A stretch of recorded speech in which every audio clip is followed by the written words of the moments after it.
Hola chicos, hola, buenas tardes, hola a todos. Me presento para los que no me conocéis, algunos quizás seáis alumnos míos, pero quizás que otros no me vayáis a conocer, no me hayáis visto nunca. Yo soy Nuria, soy profesora del área sanitaria de Implica y esta tarde os voy a dar un mini curso pequeñito, intentaré que no sea muy largo, que no se haga muy pesado y no extenderme mucho. Os voy a hablar del soporte vital básico. Os voy a contar lo más imprescindible, lo más básico, aquello que quiero que os quede más o menos claro. Y luego quiero que sepáis que además de durante la charla vais a poder hacer preguntas, al final también me voy a quedar un poquito más para que me preguntéis lo que queráis y bueno, y poder volver sobre aquello que no haya quedado del todo claro, ¿de acuerdo? Pero que sepáis que podéis ir preguntando cosas a medida que yo voy interviniendo por si acaso pues no entendéis algo o hay algo que no os va quedando claro. Pues bueno, primero desearos que estéis todos bien, que lo estéis llevando bien, que dadas las circunstancias que están siendo un poquito difíciles, pues bueno, vamos a intentar hacer esto lo mejor posible y mandaros mucho ánimo. Y nada, deciros que este tema, pues yo pienso que bastante gente ha oído hablar de él, pero bueno, aún así voy a intentar que quede lo más resumido posible. El soporte vital básico es a lo que nos referimos cuando hablamos de RCP. Es decir, son maniobras de tipo básico que aplica alguien que realiza primeros auxilios a una persona que necesita asistencia sanitaria antes de que llegue el equipo médico. En este caso, la RCP, que es la reanimación cardiopulmonar o resucitación cardiopulmonar también, pues se realiza a una persona que ha sufrido un paro cardíaco. Un paro cardíaco es la detención de la función respiratoria por una parte y cardíaco por la otra. Bueno, lo correcto sería decir paro cardiorrespiratorio, pero bueno, me he expresado mal, pido disculpas. Entonces, en la mayoría de los casos, en el 80% de los casos aproximadamente, un paro cardiorrespiratorio se debe a un problema cardíaco que ya la persona padece anteriormente, casi siempre. En el porcentaje restante normalmente se debe a pues un atragantamiento o cualquier cosa que produzca una obstrucción de la vía aérea. Entonces, cuando tenemos a una persona que está en situación de paro cardiorrespiratorio, aplicamos las maniobras de soporte vital básico mientras llega, como digo, el equipo especializado. ¿Quiénes son las personas que pueden aplicar este tipo de maniobra?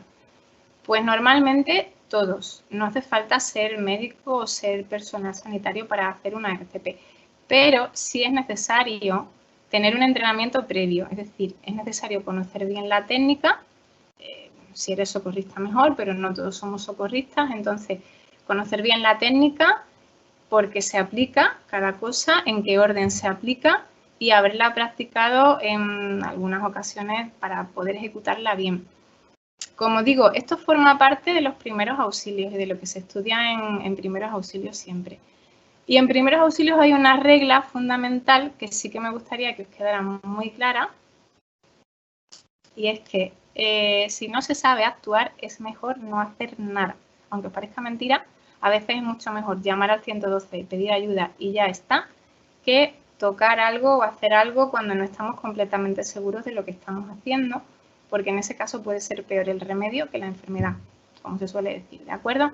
Entonces, en este caso, pues cualquiera de nosotros puede hacer una RCP a una persona en caso de necesidad, pero sería conveniente que esa persona tuviese previamente un entrenamiento en RCP. Entonces, como esto se relaciona mucho con el tema de primeros auxilios, voy a empezar por lo más básico, que es aplicable además en cualquier caso, en caso de tener que hacer una RCP o cualquier otra intervención de primeros auxilios, que es el PAS, la cadena del PAS, que nosotros llamamos. Entonces, cuando tenemos que hacer una actuación con una persona, como digo, que requiere de asistencia sanitaria, tenemos tres cosas básicas que hacer. Para ilustrarlo un poquito mejor y que me vayáis siguiendo un poco mejor y no os perdáis y así queda un poco más gráfico, os voy a poner una serie de diapositivas que, como digo, van a ilustrar bien lo que yo os voy a explicar. A ver, voy a intentar que esto se vea. Vale, muy bien. Perdón, que nos hemos pasado. A ver, esta es la diapositiva a la que hago referencia. Esto es de lo que os estoy hablando. La primera actuación que tenemos que tener siempre con una persona que requiere, como os digo, asistencia de primeros auxilios, caso de parada cardiorrespiratoria, de lo que sea, es proteger a el socorrista. Aquí dice proteger a la víctima y al socorrista, pero primero que nada nos vamos a proteger nosotros porque siempre vamos a ser la pieza más importante. Pensad que si hay una persona que viene a prestar ayuda y ella misma necesita ayuda, pues no va a servir de nada. Entonces nos protegemos nosotros, que somos los socorristas y los primeros intervinientes siempre.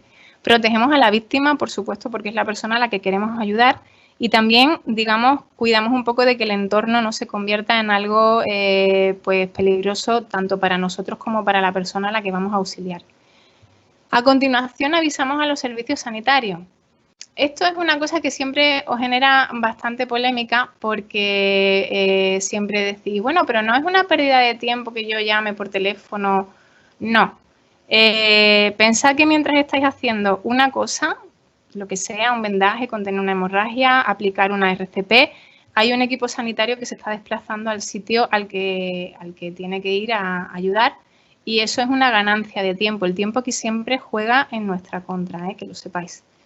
Entonces, avisamos siempre al 112. El 112 es el número al que deberíamos llamar siempre que necesitemos ayuda, porque no somos nosotros quienes tenemos que decidir si solo van a intervenir ambulancia y sanitarios o si tiene que venir la policía o bomberos o algún equipo de rescate o de emergencia que no hayamos nosotros contemplado. Para eso está el 112, para coordinar diferentes equipos de emergencia. Nunca vamos a colgar el teléfono hasta que ellos no hayan cortado la comunicación primero. Esto es importante porque a veces con los nervios cortamos, no nos pueden seguir preguntando y nos dejamos información que es importante por detrás, que no hemos ofrecido.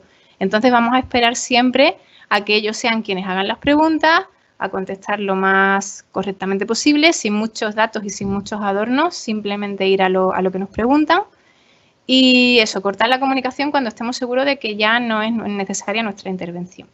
Y en último lugar, socorremos a la persona a la que queremos atender. ¿De acuerdo? Hacemos lo que haya que hacer, como ya he dicho al principio, si estamos seguros de lo que tenemos que hacer. Si no, pues nos quedamos esperando a que venga el servicio de emergencia que sea y, por supuesto, acompañando a la persona a la que, por supuesto, nunca vamos a dejar sola. ¿De acuerdo? Entonces, vamos a volver otra vez para acá, para que me veáis a mí. Ahora os seguiré comentando algunas cositas más con diapositivas. Como digo, esto que es el PAS lo vamos a respetar siempre, en cualquier tipo de actuación.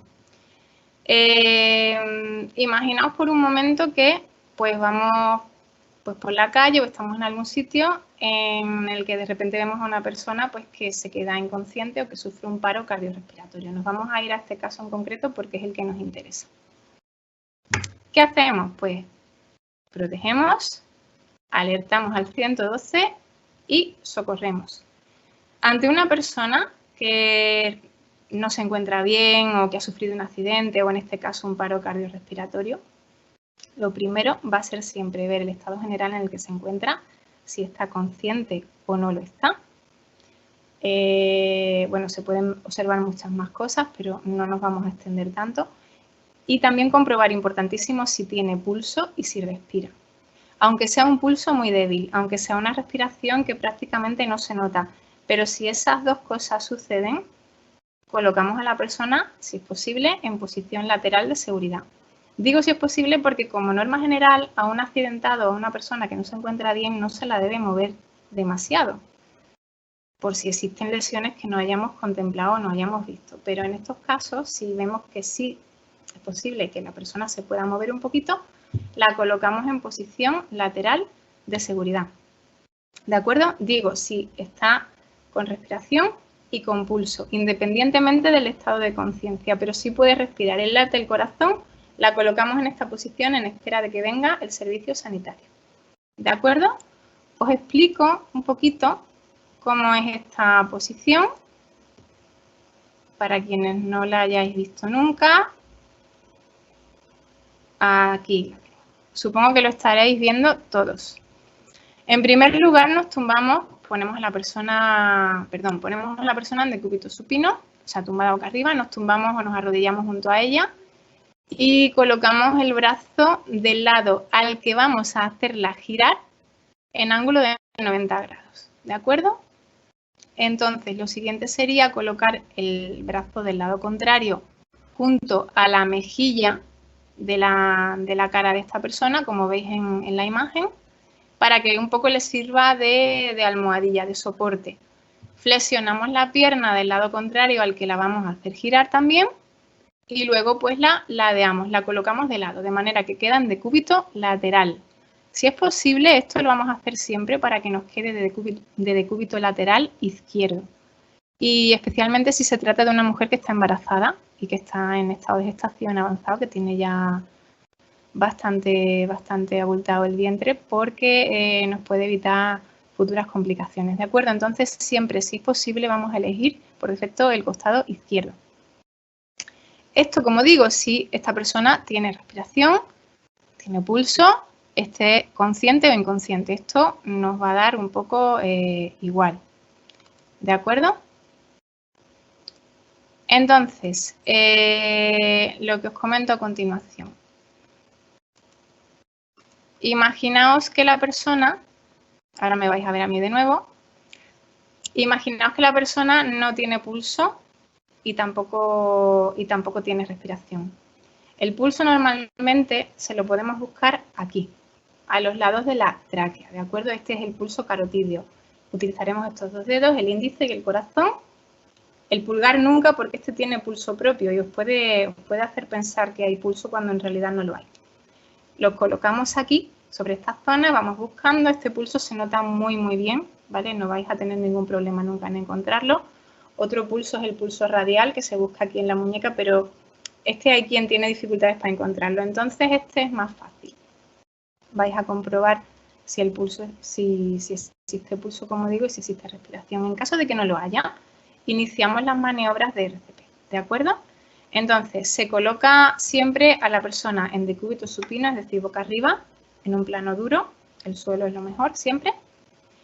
Y vamos a comprobar que esta persona respira y tiene pulso otra vez nuevamente. Aunque yo sea muy reiterativa en esto y os parezca una obviedad, esto evidentemente hay que hacerlo muy rápido, no podemos estar aquí 5 ni 10 minutos para comprobar esto hay que hacerlo lo antes posible. Puede ser que al cambiar a esta persona de posición notemos que sí está respirando. Como digo, a veces la respiración es muy leve, es muy sutil y puede hacernos pensar que no hay respiración y sí que la haya. Entonces colocamos a la persona, como digo, boca arriba, nos arrodillamos junto a ella y hacemos una cosa que nosotros llamamos ver, oír y sentir. Significa que vamos a pegar la oreja a la cara de la persona que está en el suelo para ver si notamos que haya aire que nos dé en la cara, si escuchamos aunque sea una mínima sibilancia, y colocamos también la mano sobre el tórax de la persona para ver si se mueve, aunque sea un poquitín. Si el pulso, como digo, es muy débil y muy casi imperceptible y la respiración también, no es necesario hacer la RCP, colocamos a la persona en posición lateral de seguridad porque no vamos a reanimar a una persona que no necesita reanimación. Cuando no detectamos nada de esto, a pesar de haber puesto la cara cerca, la mano aquí y tal, seguimos sin notar nada, entonces nos disponemos ya a abrir la vía respiratoria. Para que la vía respiratoria, la vía aérea de una persona esté totalmente abierta y despejada, tenemos que realizar la maniobra frente-mentón, que se llama. Consiste en colocar la mano sobre la frente de la víctima y sobre el mentón. Con esta mano empujamos la cabeza hacia atrás para producir una hiperextensión del cuello, que es que el cuello esté muy estirado. En este caso vais a ver que se produce una angulación así un poco forzada, una postura que no es natural ni es cómoda, pero es la postura ideal para que la lengua no caiga hacia atrás obstruyendo el paso del aire por la faringe, ¿vale? Entonces, del mentón vamos a tirar hacia afuera y hacia abajo, ¿de acuerdo? Entonces, esta va a ser la posición ideal para que el aire pueda entrar una vez que yo haga las insuflaciones. ¿Qué más os digo? Una vez que tenemos este paso ya hecho, digamos, vamos a asomarnos a la boca, vamos a ver un poquito por dentro el aspecto que tiene, porque puede que haya alguna cosa que esté obstruyendo el paso natural del aire. Si hay, en el caso de una persona mayor, por ejemplo, que pueda tener una prótesis de las que se quita, una prótesis removible, la quitamos, la extraemos. Y en el caso de que veamos que hay algún objeto que esta persona se haya podido tragar, pues imaginaros que estaba comiendo algo en el momento en el que esto le ha pasado, yo qué sé, o que haya sido por accidente y tenga restos de algo, de material que sea, intentamos sacar aquello que podamos sacar. Nunca vamos a meter los dedos en la boca de una persona para que el objeto quede todavía más incrustado hacia adentro. Es decir, si yo veo algo que puedo extraer con facilidad, tipo chicle, caramelo o algo así, lo saco. Pero si es algo que está en un sitio al que no tengo buen acceso, no lo voy a intentar tocar porque lo peor que puede pasar es que se introduzca incluso más hacia adentro. Entonces eso no lo haremos, ¿de acuerdo? Todo esto son cosas que voy introduciendo yo para que las vayáis teniendo en cuenta. Ya os digo que todo esto hay que hacerlo muy rápido, pero son cosas importantes para que las tengáis en cuenta. Entonces ya tenemos a la persona colocada en la posición ideal, hemos abierto la vía aérea, hemos comprobado que no hay nada que esté obstaculizando. Entonces vamos a buscar el sitio en el que tenemos que hacer las compresiones torácicas, ¿de acuerdo? Si os tocáis ahora mismo la caja torácica y buscáis la línea central, ahí encontráis un hueso, una plaquita, un hueso plano que se llama esternón, ¿de acuerdo? En el extremo final del esternón, que es el apéndice sifoides, se llama así. Ese tercio, hay un trocito, un tercio final, que si lo apretáis un poco, se hunde hacia adentro. Ese es el sitio en el que hay que apoyar el talón de la mano, esta parte de aquí. ¿De acuerdo? Para que lo veáis mejor, voy a volver a hacer lo que he hecho antes, que es poneros una diapositiva. Aquí. Esto que estáis viendo ahora es lo que tendríais que hacer. Colocáis el talón de una de vuestras manos sobre este apéndice que os digo, la otra estará justamente encima y tenéis que tener el cuerpo colocado así, de esta forma en la que estáis viendo. ¿De acuerdo? La espalda lo más recta posible y los brazos extendidos, sin nada de flexión, los brazos completamente rectos. Porque vais a utilizar el peso de vuestro propio cuerpo, vais a hacer un poco el movimiento de balancín hacia abajo para hundir el esternón todo lo que podáis. Para que una compresión sea efectiva, tened en cuenta que el esternón tendría que hundirse entre 3 y 5 centímetros por lo menos. Que no es ninguna tontería, ¿eh? La caja torácica de una persona es bastante resistente, es bastante dura, pero hay un cierto componente de cartílago, no es todo hueso, entonces permite la flexibilidad de esto que estoy diciendo que tenéis que hacer. Entonces es posible hacerlo. Se os puede romper alguna costilla. Cuando se hace una RCP hay veces que se fractura alguna costilla. A esto ni caso, ¿no? Aunque os parezca una cosa que, uy, es que se ha roto, habéis notado un chasquido, algo que se ha roto debajo del brazo, de la mano, perdón. Pues sí, pero es mucho más importante que esa persona respire y tenga pulso a que se rompa una costilla. La costilla ya la podemos recuperar un poquito más adelante. Lo importante es que no se detengan las compresiones, ¿vale? Entonces, vamos a hacer compresiones hacia abajo, a ritmo de 1 por segundo. Es decir, tengo que hacer 60 compresiones por minuto, a un ritmo de 30 compresiones y 2 insuflaciones, ¿de acuerdo? En el caso de un adulto, me voy a referir siempre al caso de una persona adulta. Entonces, vamos a hacer ciclos de 30 compresiones, 2 insuflaciones, 30 compresiones, 2 insuflaciones, siempre intentando que el ritmo de las compresiones que voy realizando sea a 1 por segundo. Entonces, en un minuto, pues realizaremos lógicamente 60 compresiones, ¿de acuerdo? Cuando hayamos hecho las 30 compresiones, pararemos, presionaremos o pinzaremos con los dedos la nariz de la persona y sellaremos su boca con nuestra boca.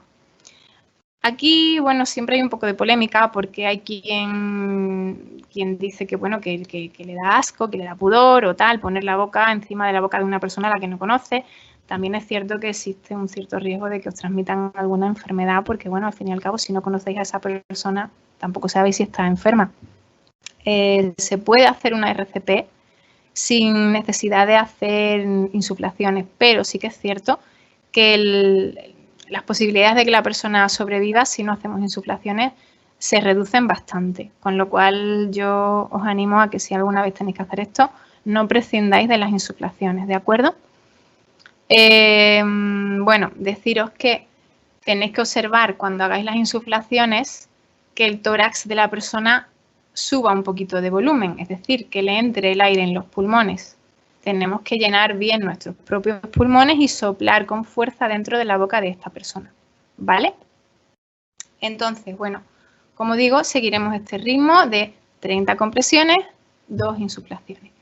Aproximadamente cada 2 minutos vamos a comprobar si la persona vuelve a tener de forma espontánea pulso o vuelve a respirar. En caso de que sea así, de hayamos tenido mucha suerte, lo hayamos hecho muy bien y esta persona pues vuelva otra vez a estar reanimada, la colocaremos en posición lateral de seguridad, que es la posición que os he mostrado antes, y en caso de que esto no funcione, pues continuamos con las maniobras de reanimación todo el tiempo que nos sea posible. Si contamos con la ayuda de otra persona sería fantástico porque así nos podemos turnar y el que primero hace compresiones puede hacer después insuflaciones y vamos cambiando porque una RCP cansa bastante, agota mucho físicamente. En teoría no se debería detener esta maniobra hasta que no llegue el equipo médico correspondiente que continúe pues, con desfibrilador o con lo que consideren oportuno o hasta que se dé por fallecida la persona, aunque hay reanimaciones que se pueden prolongar hasta 30 minutos, ya os digo, ¿eh? Bueno, esto espero que os haya quedado lo suficientemente claro. Un segundín, que volváis a verme. No, me vais a volver a ver a mí ahora. De acuerdo. Entonces, yo espero que la maniobra de RCP haya quedado lo suficientemente clara, ¿de acuerdo? También puede pasar, y lo he comentado al principio, que esto no ocurra solo por un fallo cardíaco, sino que se produzca un atragantamiento pues, con cualquier objeto, pues con los niños con una pieza de un juguete o nosotros mismos cuando estamos comiendo con algo que no hemos masticado bien o hemos tragado demasiado deprisa, ¿vale? Entonces, pues lo que comienza siendo un atragantamiento pues puede derivar en una asfixia también y en una parada cardiorrespiratoria. Entonces, si esto se produce y la persona todavía está consciente, la animamos a que tosa. Esto que parece una obviedad que yo estoy diciendo, a que tosa, no siempre es así, pues porque en algunos momentos cuando la gente se asusta mucho, se queda paralizada y no sabe bien qué es lo que tiene que hacer, y más cuando uno se está ahogando, que lo que hace normalmente es llevarse la mano al cuello.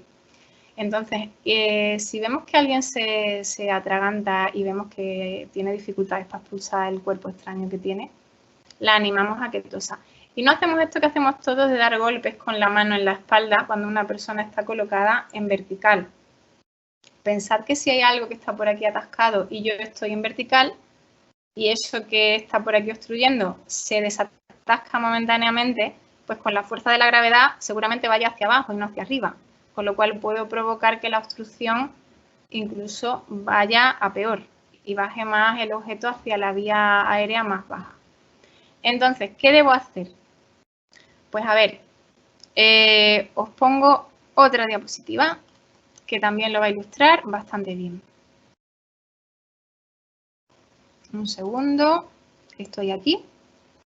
A ver, lo ideal será que coloquemos a la persona, si todavía no se ha desfallecido y no se ha desmayado, de acuerdo, por falta de oxígeno, la coloquemos de pie y nos coloquemos detrás de ella. Con la persona inclinada hacia adelante, inclinada, no recta de pie, sino un poquito inclinada hacia adelante, aunque no aparezca en la ilustración, yo os lo comento igualmente, podemos dar 5 golpes interescapulares, es decir, en la zona que está entre escápula y escápula, con el talón de la mano, tal y como veníamos haciendo cuando se trataba de una RCP. 5 golpes secos, fuertes, así sin miedo, para intentar que el objeto se mueva y, si es posible, la persona, a su vez, si le es posible toser, pueda expulsarlo mediante la tos. Si esto no funciona, pues entonces hacemos lo que se ve en la ilustración, que es utilizar el ombligo de la persona como punto de referencia.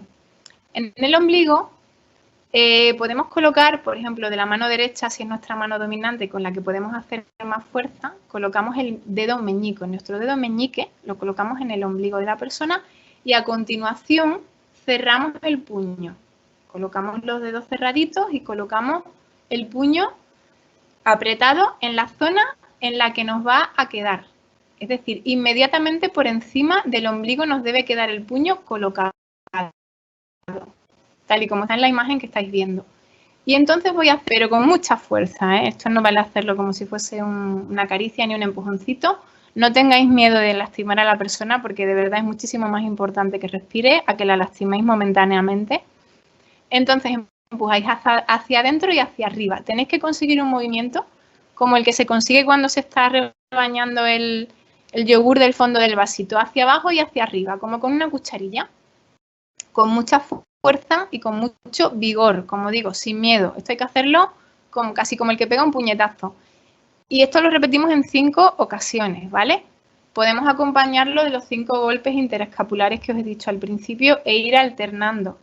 Si vemos que esto no funciona, lo que va a pasar es que la persona poco a poco se va a quedar sin oxígeno hasta que se nos quede inconsciente. Si esto sucediese, iniciamos inmediatamente las maniobras de RCP. ¿De acuerdo? Bueno, en el caso de que la persona que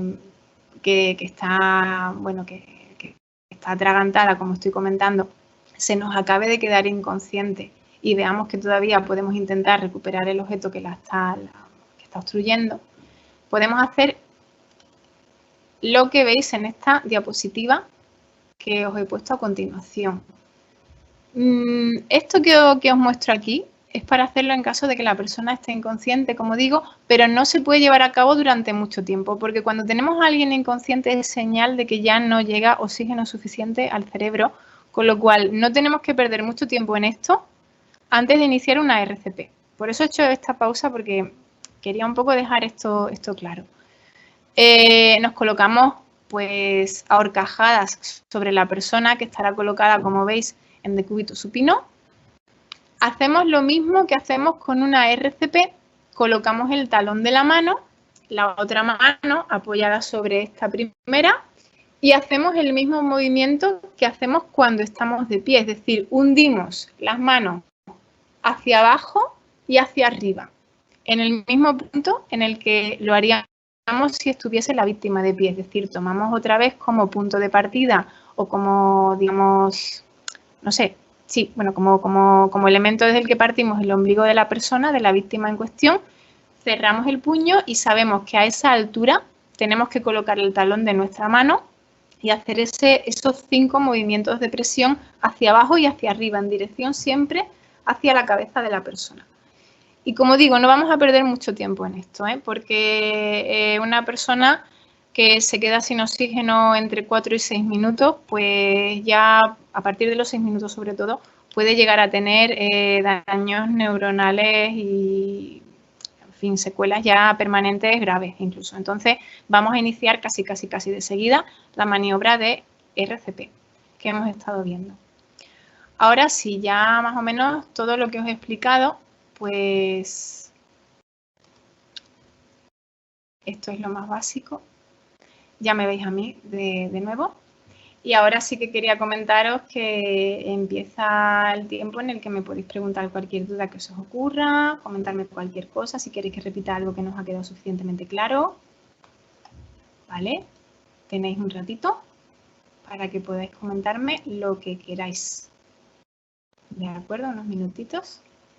Y si no tenéis ninguna duda, ninguna pregunta, pues damos la sesión por finalizada. Y bueno, espero que os haya sido de utilidad y que por lo menos las nociones más claras os hayan quedado aquí. Espero y deseo que nunca tengáis que veros en esta situación. ¿De acuerdo?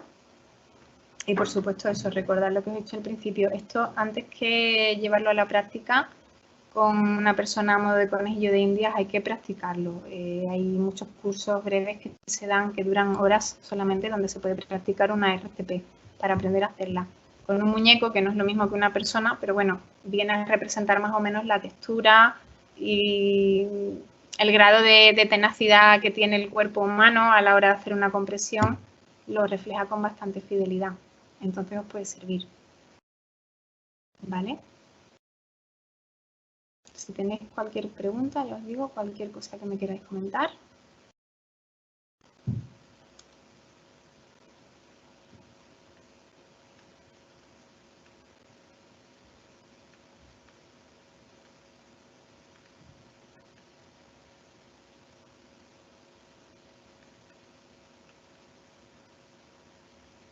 A ver, aquí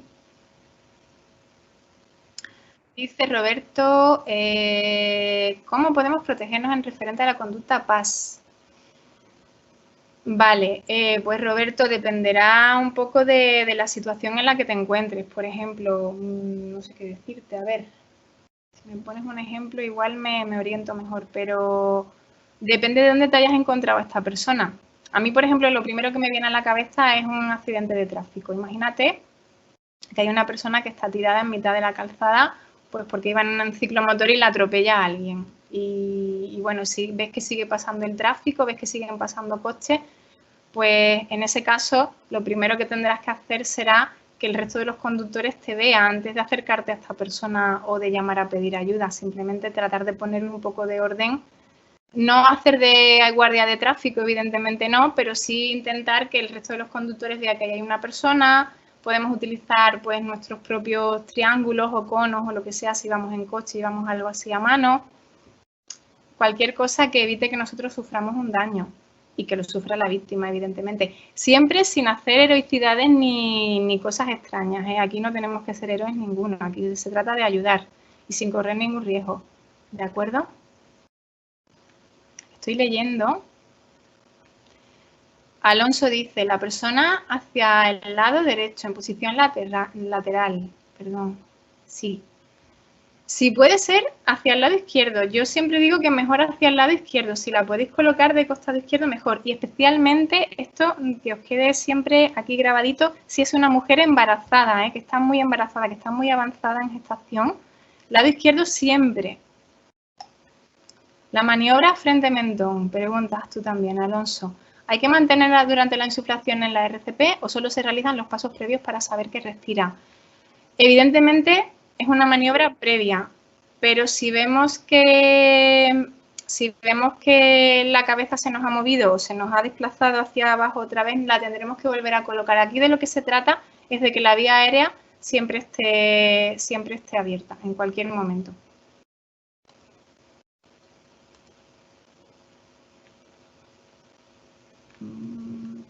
Vale.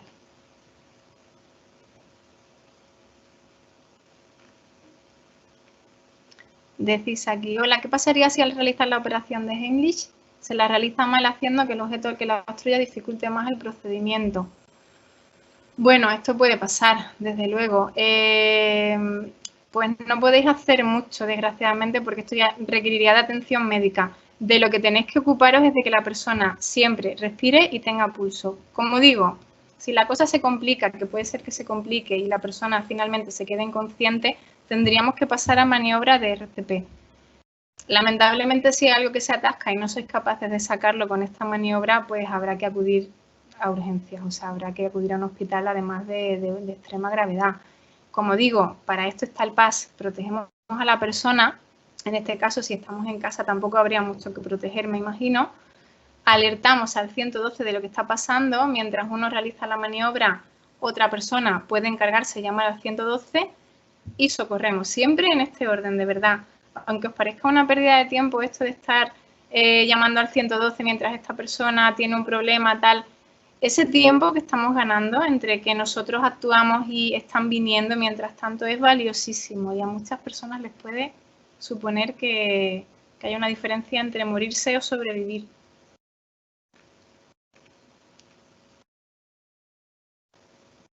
Ah, bueno, Alonso, perdona, el gráfico de la posición lateral de seguridad sí podía estar al derecho, pero bueno, que yo prefiero, vamos, digo que de preferencia siempre el lado izquierdo.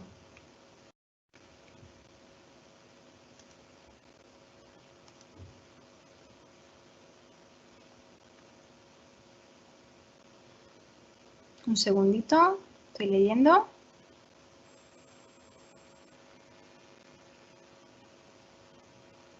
Vale. Dame un segundo.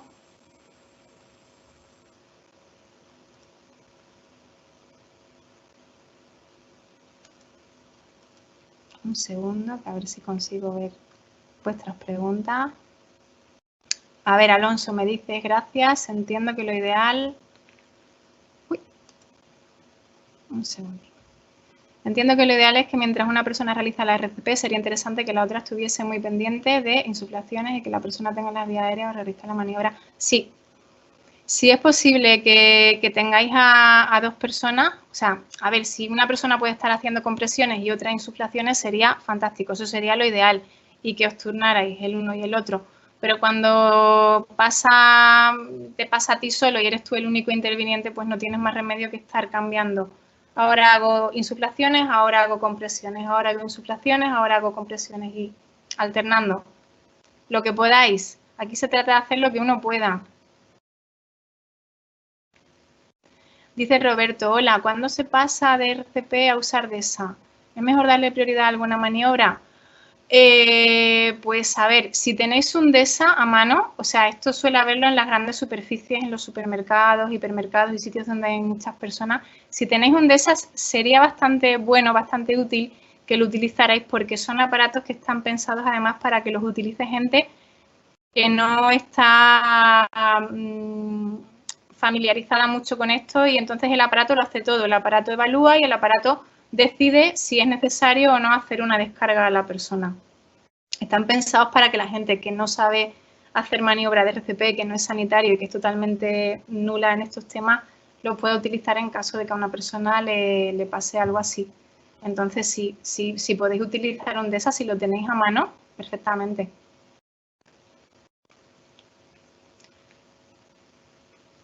Alguien me ha preguntado que si la maniobra de Heimlich solo se hace en casos inconscientes.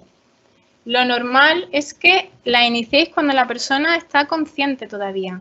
Hemos visto que consciente es con la persona de pie, nosotros nos situamos detrás de ella y es cuando hacemos las compresiones abdominales con la mano por encima del ombligo, como expliqué antes, y luego, si la persona está inconsciente, la podemos realizar sentados a horcajadas sobre esta persona que estará tumbada en decúbito supino.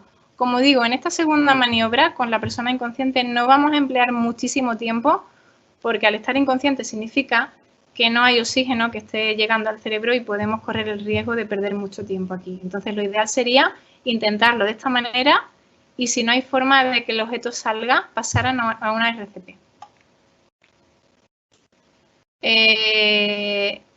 Liliana me pregunta que si el dedo meñique tiene que ir en el ombligo. Sí, el ombligo va a ser el punto de referencia que vamos a tomar. Vamos a poner nuestro dedo meñique sobre él. El resto de dedos los vamos a cerrar formando un puño. Es decir, este dedo lo colocamos en el dedo meñique y el resto lo cerramos. Inclinamos la mano hacia adentro y aquí yo hago así, empujo hacia adentro y hacia arriba con mucha fuerza. Me pregunta Roberto, en las circunstancias actuales con vector de COVID-19, ¿existe algún protocolo RCP con seguridad? Pues Roberto, lo único que existe, a ver, puedes cubrir la boca de una persona con un pañuelo, con algo que tengas a mano. Yo hablo de primeros auxilios tipo doméstico, casero total. Luego tenemos una herramienta, en los sanitarios utilizamos un ventilador manual que se llama, que es una cosa que si buscáis por internet podéis poner AMBU, así como suena, con A-M-B-U, AMBU. El AMBU es una especie de bolsa, de balón que se infla, que se llena de aire, que presionáis con la mano y que expulsa aire. Este AMBU va colocado en una mascarilla que se coloca sobre la cara del paciente. Sería una forma de poder hacer insuflaciones sin tener que tocar para nada al paciente. Pero claro, tendríais que tener este instrumento a mano para poder hacer esto. Si esto pasa y estamos en mitad de la calle y no tenemos más que nuestras manos, pues podéis prescindir de las compresiones, de las insuflaciones, como he dicho antes, aunque bueno, una RCP sin insuflaciones tiene menos posibilidades de éxito. Pero bueno, dadas las circunstancias en las que estamos. ¿El DESA debe hacerse en sustitución de la RCP? Pregunta Alonso. Hombre, no es sustitución, es que si tenemos un DESA es preferible utilizar el DESA.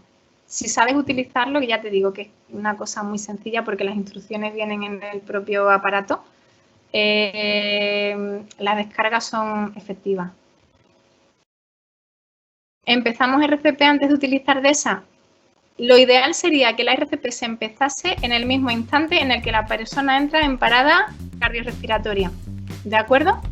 Sin perder más tiempo. Si mientras alguien va y localiza un DESA, abre la caja, lo desmonta, localiza los electrodos, los coloca y tal, nosotros tendríamos que estar haciendo la RCP manual. Aquí de lo que se trata es de no perder tiempo nunca. Pensad que una persona que está en un paro cardiorrespiratorio no tiene circulación ni tiene oxígeno. Es decir, no hay una circulación sanguínea oxigenada que nutra las células del sistema nervioso y entonces esto puede producir daños severos. Entonces, lo ideal sería que hubiese una RCP mientras localizamos el DESA y lo colocamos, que eso no se pare. Aquí alguien me pregunta, no me queda claro lo de las palmadas en la espalda. ¿Pudieras repetir? Sí, colocamos a la persona un poquito inclinada hacia adelante, no la colocamos en vertical completamente, sino un poquito inclinada hacia adelante y en la zona de la espalda, entre los dos huesos escapulares que tenemos, a la altura, digamos, de la columna, sin dañar la columna, evidentemente, con el talón de la mano, con esta zona, damos golpes secos, 5 golpes secos con fuerza. Ya os digo que estas cosas hay que hacerlas siempre con decisión, no se puede dudar. Tanto las compresiones de la RCP como en la maniobra de Heimlich que estoy explicando, hay que hacer siempre las cosas con fuerza, con decisión y sin miedo a lastimar. Pensad siempre que si lastimáis, rompéis una costilla, hacéis un daño, va a ser una cosa transitoria y irrecuperable, que se puede reparar. Lo que no se puede reparar es que una persona se muera por un fallo cardíaco respiratorio, ¿vale?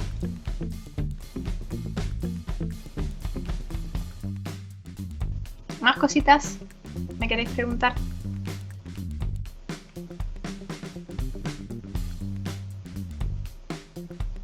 No sé si me he dejado a alguien responder.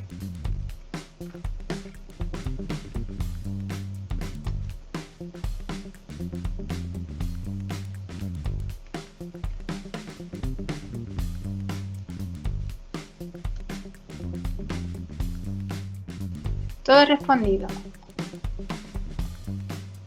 Muy bien. Pues muchísimas gracias a todos vosotros por vuestra atención, por estar aquí, por escucharme aguantar la chapa. Y nada, espero que llevéis este confinamiento lo mejor posible, ¿de acuerdo? Que ya parece que va quedando menos. Y nada, lo que necesitéis, aquí estamos, ¿de acuerdo? Muchísimas gracias. Buenas tardes.